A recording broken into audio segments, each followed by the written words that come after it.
If you're sick of roller coaster dieting and are ready to look and feel your best, unlock that stuck metabolism, love your body again, and experience real and lasting results while never having to diet again, there's only one place to be: the Achievement Coaching with Coach Brett podcast, with your host, 30-year fitness and weight loss expert, Brett Riesenhuber, covering pro-metabolic nutrition, expert training methods for any level, developing an unbreakable mental makeup, kick-ass foods, cooking techniques, wine, and cocktails, and insights into helping you design and live your best life.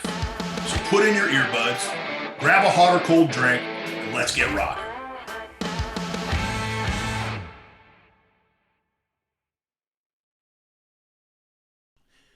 Hey everybody, welcome to the Achievement Coaching with Coach Brett podcast. I'm Coach Brett. This is episode 12. I don't know why 12 is such a good number for this, but I'm stoked. It's kind of like, anniversary. I don't even know why. Maybe it's because I do everything in 4-week blocks in my coaching program, but 4 weeks times 3, 12. All right, good enough. Sounds good to me. So today we are going to be talking about fur babies, lifting, ultra low calorie diets, prescription and MLM, chicken salad, and Caymus cab. So a whole bunch of fun stuff we're going to hit today. I'm excited to be here, and thank you for joining me. Let's dig into it. So first things first, fur babies. This was my beautiful wife's idea. She said, you should talk about fur babies in your podcast. And I said, all right. So we had, we had, I don't know about dogs with you guys, but I love dogs, right? Seem to always have dogs. We've got 2 right now. We got my grand dog and my dog, and they're both French bulldogs, Frenchies, right? And they have personalities that are just crazy, right? And I've talked in previous podcasts about what we feed them, right? We feed them whole foods just like we eat. And I think the thing that really hit me was this week, a picture on Facebook came up of my last dog, my boy, Bacchus. Those of you who trained with me at boot camp, you've seen Bacchus. Bacchus was a 236-pound English Mastiff. He was the best dog. He just had a personality that was crazy. He was awesome. And then we also had a little Jack Russell Terrier who just popped up on my phone this morning. Rest in peace. They're both gone. But the memories will always be here. Taking care of the dogs, that's a big one, right? That's a big one. I'm a firm believer that dogs should be fed good food, solid food, real food, not that shitty dog food that they pour down all their throats. And it seems that more people are catching on to this. And I firmly believe, had I fed Bacchus whole foods like we're feeding these guys, he would have been healthier. He wouldn't have dealt with the cancer issues that he had. He wouldn't still be here. He was a big boy. I mean, we would have lost him anyway, but I think he would have had a better, healthier life. Now, that boy could eat at 236 pounds. I mean, he's basically almost as big as me. I probably would have been broke, but it's worth it. We got to take care of our animals. I know my wife just yesterday, she was heading back to work, over in Granite Bay, and she saw a stray dog. It was a greyhound, beautiful dog. And it's running around, didn't know where to go. It was eating off of the bushes and things like that. So apparently this dog had gotten away, and she's just huge dog person. I mean, we see anything going wrong with dogs, and she freaks out, blows a gasket. She's just totally, she's really good person when it comes to dogs. So it really bothers her to see bad things. So she stopped and spent a half hour, trying to keep the dog around until the dog guys came. I don't know what you call them, the SPCA or whatever, so they could come to help. And they did reunite this dog with its family or owners, however you want to look at it. And that was a great thing. So I decided I'd kick today off talking about the fur babies, because I know lots of people just love their dogs. And I don't usually call them fur babies. I stole that one from my wife. So there you go. So next thing I wanted to hit on today is lifting. It's always been one of my big things. In fact, lifting weights, weightlifting, training, was one of the reasons that I'm doing this right now, why I'm here, doing my podcast, coaching my clients, all this, because I just love weightlifting. I started weightlifting. Well, I first started weightlifting when I was in high school, early years of high school and into high school, kind of off and on. And once I got into college in San Diego, I started lifting down there and it got to be more serious and it became what I really loved doing. And I watched it transform my body. In San Diego State, I started out, I've had that weight loss up and down, up and down, up and down. And for a little while there, I got really low in weight and it was not healthy in the slightest. And then I started lifting and gained a bunch of muscle and it really changed my life. And it also made it so that when lifting weights, putting on the muscle, the weight loss became easier. More muscle mass burns more calories. And I've always been a big eater. Always, you probably heard me say this before. When I was in school, like fourth grade, I was the second fattest kid in school. I could out eat anybody, right? I'd have milk chugging contests, with the jocks, right? And none of them could keep up with me. I set records. They were my own records. They probably weren't tracked, but nobody could keep up with them. How many hot dogs I could consume, how many hamburgers I could consume. Nobody could keep up with that stuff. We're talking like 20 hamburgers, 20 hot dogs, things like that. That's me as a kid. So when I found lifting weights could really help to not only let me eat more, which I always like to do, but, also made you look better, made you feel better, made you stronger. And I always loved doing that. That's been one of my things. And, I've been working for quite some time to just, stay consistent, get to be with it because it's what I want to do. And I've really been making a big effort at it now that I have done a lot with my body to eliminate a lot of the inflammation and, start getting get my body moving in a very positive direction from all the bad stuff of the past, like all the stuff I threw away in the garbage on the last episode.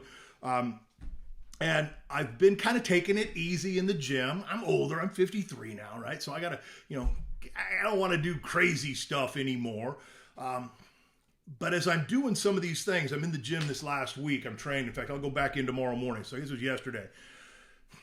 I was kind of on my energy, how I wanted to train, and I started going, and the something happened that clicked, and it started changing. I started realizing some things. I was kind of going through some of the motions, doing some of the same stuff, and I wasn't seeing the results that I wanted. And I noticed a guy doing preacher curls. So, that's where your arm is supported and you're curling up doing the preacher curls. And I always do them with a bar. And I realized, I saw this guy, he had good sized biceps. I'm like, shit, I always used to use that as one of the pillars of my program. Yeah, I do straight bar. Yeah, I do the dumbbells and things like that. But I'm not overloading anymore. I'm not doing too much because I think too much doesn't give you as much benefit as doing the right amount, right? And for some people, the right amount, when you're starting out, it isn't 3 exercises, 3 sets apiece. That's crap. That's too much. So, I want to add in some more, but I don't want to do too much. So I added a couple sets of preacher curls, and I had to find the right way because I haven't done them for a while. And then I started thinking, okay, so we got the biceps going. What about the backside? And I'd already done other portions. I've already done presses and things like that. It was kind of a push day. But I decided, aside from doing the biceps, yes, that's a pull. I get it. But I want to do some more push. I'm working on the backside with the triceps. And I've just been doing different types of push downs. I've been kind of just keeping it steady and stagnant. Now, about 5 years ago, I had a total dislocation of this shoulder. This one's been scoped out too. But this one's left me leery of doing certain things. I'm not supposed to push weight overhead. I do anyway. I worked with an awesome guy, Dr. Justin Brink, who I hope to get on this show one day. And he told me that, we'd be able to get me back into doing some pressing, but I've always held it back, and I mean, I do some presses overhead. I keep the reps a little bit low, keep the weight kind of medium. For me, I mean, I used to push 97-pound kettlebells overhead, one in each arm, one, and I do the other one. So I'm pushing like 135 to 155 pounds. That's it, not a lot. For me, right? And this is all, the weight I use is relative, right? Some people are like, oh, that's a lot. Other people are like, yeah, that ain't nothing. It's what's right for me. And that's what you need to find when you're training, is what's right for you. So when you're doing those triceps, right, you can do the push downs. You can also do the skull crushers and push them out. You can also go up overhead. Overhead is not something I have any kind of confidence with based on the surgery that I had on this shoulder. It'd probably be okay, but right now I'm not ready to go there. So I decided, all right, I'm going to do some lying triceps extensions, some skull crushers. And I loved it. I loved it. I could tell almost instantly that it was hitting things in a different way and was working good. So you got to find not only the volume and the intensity and the weight that's right for you, but you also got to find the movements that are right for you. And I've been doing this for so long, I know what works for me. But you got to find what works for you, right? Or find a coach who can help you to figure that stuff out. Some people just need some basic lifting. Me, I've always been into the heavy lifting, and that's just always been kind of my thing. I get in there, I'm doing the triceps push down, I'm having fun. They got this triceps push down thing, and I'm using the whole weight stack, and I'm like, all right, what's next? And when you use the whole weight stack, there's nothing left. And I'm not trying to brag. This is a fact. This is just what I do. So I move over to the pull down machine, and I'm using it for push downs. And I'm always thinking, oh man, somebody's going to get mad at me because I'm hogging up the pull down machine to do triceps. And they don't understand. I can't do them on the other machine because there's not enough weight on it. And I'm not like mega strong or anything like that. It's just where I'm strong, I'm strong. I know what my strengths are, and you got to find yours too. So if you need any help with that, reach out, send me a message, let me know. I'll help you out on that one. And there's lots of coaching out there on videos. Just be careful what you're paying attention to. So now we're going to get into a topic that I've touched on a few times, and it has shown its nasty face in a number of meetings that I've had with new clients recently who are looking for a better way to get results and be healthy. Now, I think I've talked about this in my last two episodes, ultra low calorie diets. Well, there are people who keep themselves on super low calorie diets. It's just the way that they're structuring their lives. But there are also diet programs out there. And I think that one of them, I'm pretty sure it was OptiFast or something like that, I'm hearing about a lot lately. And it's kind of stressing me out and pissing me off because it's an ultra low calorie diet. And what I'm learning on it, and I'm learning from different clients is who've moved away from it and gone to something healthier and better. It's a multi-level marketing program, and they're starving you, and they're selling you their packaged foods. Now, I've been there before with, packaged foods, supplements, things like that. I've been through the gamut. But if you're going to tell me that you're going to put me on an 800 calorie diet, yeah, I'll expect to lose weight, muscle, water. Yeah, you'll burn fat off too, but it won't be just fat. You're going to burn a lot of your muscle. Muscle's hard to earn, which is why we started with lifting earlier in the conversation. And you've seen, and if you've listened to any of my shit, any of my podcasts, you've heard me talking about all this packaged food and the shit that's in it that is not good for our bodies at all. And I got to tell you, if they're sending out all this stuff, it's not organic. They're not packaging it up organic, and they are packaging it with preservatives, and you're loading that on top of starving your body. Guess what? Wake up call. Your body's going to adapt to that. It's not going to enjoy the stress. A lot of it is going to be low carbohydrate. Let's even call it keto-like, if not keto-driven. I think some of the packages they have even have keto written on them. So keto puts enough stress on your body, too much really, but and it's hard to stick to. Your body's preferred energy source is sugar and carbohydrates. So you take all that out, your body gets into a stressed mode. And that's not good for your cellular respiration or your metabolic function. Okay? When you couple that with ultra low calorie and add on to that all this bad shit that they put into packaged foods, I want you to just think you're bombarding your one body that you have to live in from all these different sides. And then you add on exercise. In fact, some of these programs, from what I understand, even say, don't exercise, no working out. Why wouldn't you work out? Because you're kicking the shit out of your body and you're screwing it up. But most people don't listen to everything because they want to go work out and they want to go do, boot camp and high intensity interval training and all that stuff 16 days a week.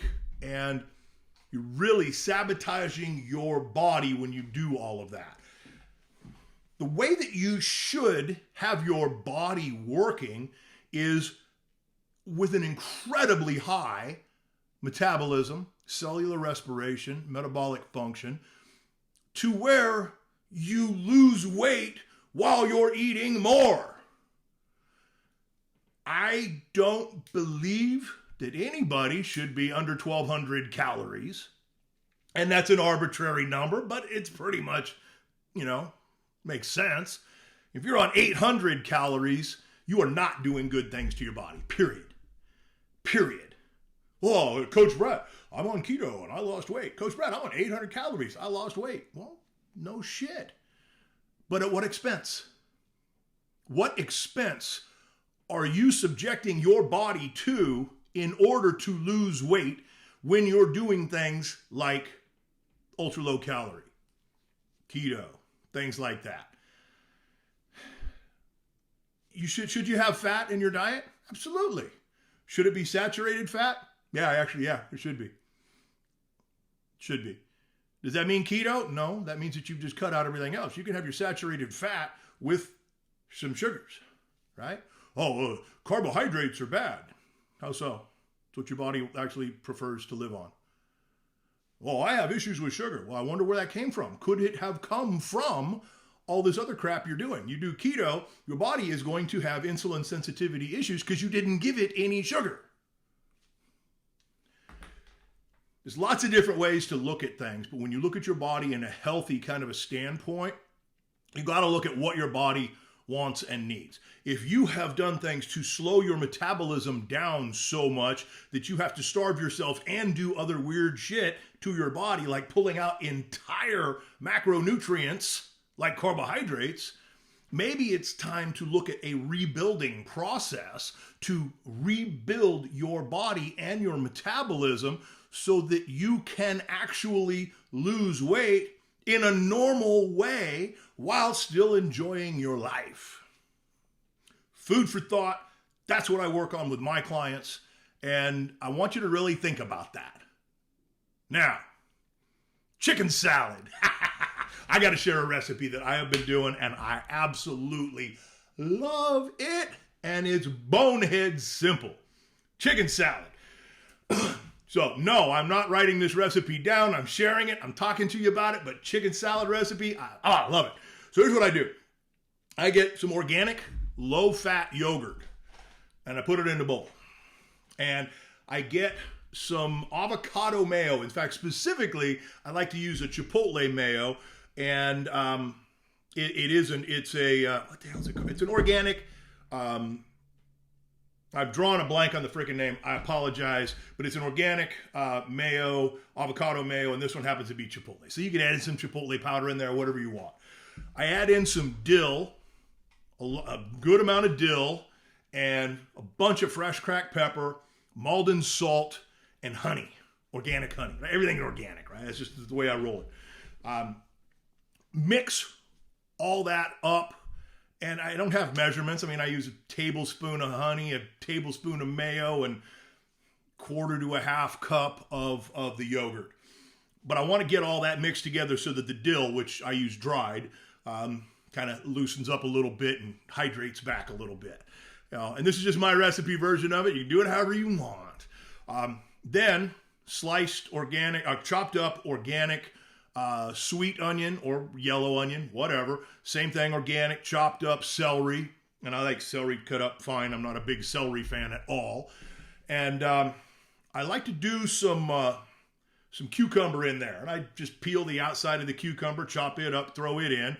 And then I've always got chicken in the fridge, chicken breast.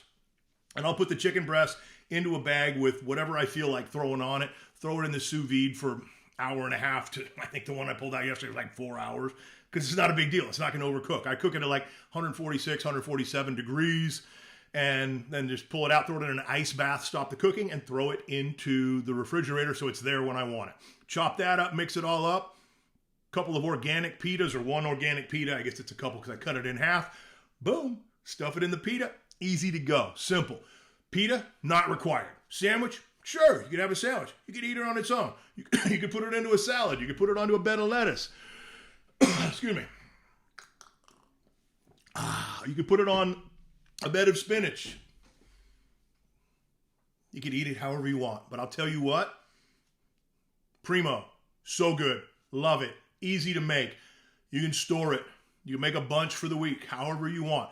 You could add other things in there. You want to add in bell peppers, go ahead. I've added avocado to it. Awesome. You can serve it with tomatoes, all kinds of different things. And you could probably hollow out a tomato and put the stuff in there. Creativity is the thing that's going to help you to have success in not only your weight loss program, but your weight maintenance program and your ongoing life, as well as happiness. You know, I eat like that every day. I'm fine with that, right? There's not a ton of fat. There's not too many carbohydrates. There's not too many calories. It's healthy stuff that's in there. And I don't worry so much about the carbohydrates. I don't really worry about them at all. The only time I worry about anything is calories if I'm drinking too much milk or drinking too much orange juice, because they will add up with the calories, but they're also going to load you into the nutrients. So you got to have the right amount. So since we'll move from milk and orange juice and chicken salad to Caymus Cab. Ba, ba, ba. This is the stuff. All right. I love my wine. When I met my wife, I hated wine. I wouldn't even touch it. She got me into wine, and that changed my life. In fact, I actually worked for a winery for a number of years. That's a totally different story. But I worked for the winery. I was in the wine business. I knew everybody in Napa and Sonoma, and they all knew me. We had a great time. I used to go to Caymus. I'd drive up there for lunch, right? And I'd go up to Caymus and, have some wine, get lunch from Rutherford Grill. I had a convertible Firebird back then. I could make it from Los Gatos door to door to Caymus back then in an hour and 20 minutes. No problem. And I'll tell you what, my favorite still is Caymus Cab. In fact, in my Instagram, that's one of the things that is on the auto search to populate in my news feed. And I am not great with the Instagram thing, but I'm figuring it out. Caymus Cab I look for. And I see the bottle, I'm like, I like it. Caymus, in my opinion, is one of the best producers of Cabernet in the world. And I don't even have to go to their super high-end special select bottle. And I've got it, I've had it, I love it. But just their regular bottle, I used to buy this stuff, 1991 Caymus Napa Cab. I'd pay like $21 for. Well, let's just say you ain't getting it for that now. If you're lucky, you find a 1 liter bottle of it for $100. But I gotta say, happy Easter. This is the Easter issue. There will be some Caymus Napa Cab for Easter time. So I hope you guys get to have the same thing. Because you have to enjoy your life. You have to find the things that you like, and you have to be able to live. In order to do that, you need some balance. You got to have some balance.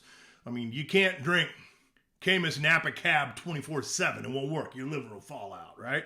Or just completely fail. But it's okay to have, right? And I always believe drink good wine. You got to drink good wine.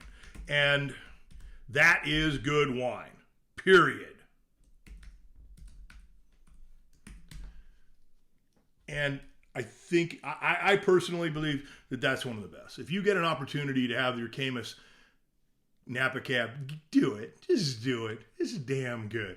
Have good wine. Have good friends. Enjoy both together. I don't think the Caymus Cab's going to go super great with the chicken salad. But, here's another one. All right, steak. I've got to share this one with you guys because I just did this. Over the weekend, I bought a grass-fed, hormone-free, whatever you call it. It wasn't organic, so it was a step down from that. But it was super high-end, super high quality. And it was a ribeye steak. And I patted it dry.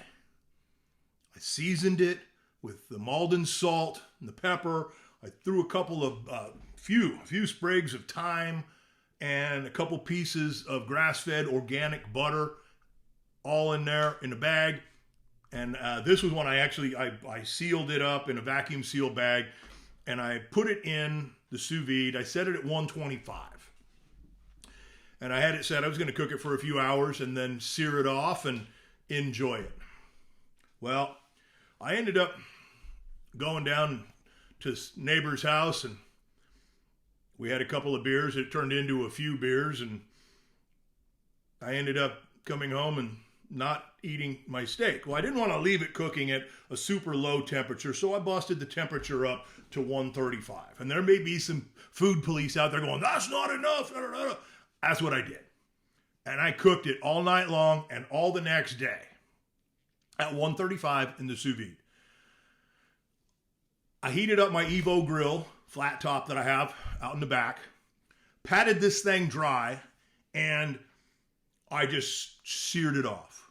Flipped it over, seared it off. So it was already cooked, right? We got probably 28 hours in the sous vide on this steak. The steak's about yay thick. It wasn't anything like crazy.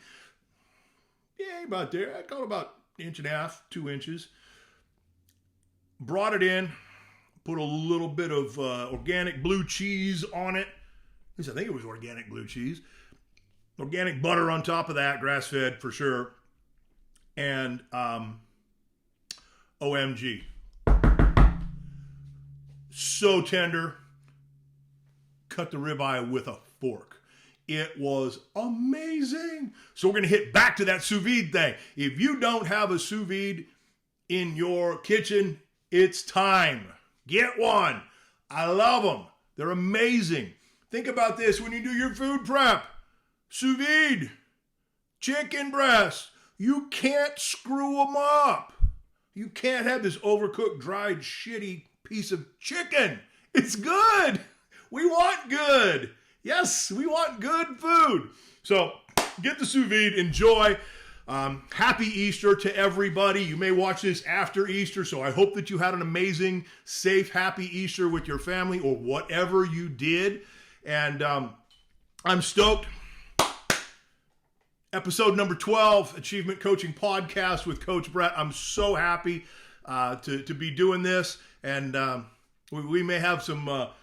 we got a lot of changes coming up in everything in the world here. I'm going to be getting some changes coming into my programming also, including in here. So I am looking forward to much, much, much more of this podcast as I do it because I like to share. I like to share success. I like to share good ideas. If you can pull one great piece of information from my podcast, I consider that to be a major success and a victory for me and for you. And on another point, if you are reminded of something from my podcast that you knew once and thought was great and was a good thing for you, and it helps you to bring it back, that's even better. That's a mega win right there. So have an amazing day. Have an amazing week. I'll see you next week. I'm Coach Brett Riesenhuber, Achievement Coaching. Have an amazing time. I'm out. Bye, guys.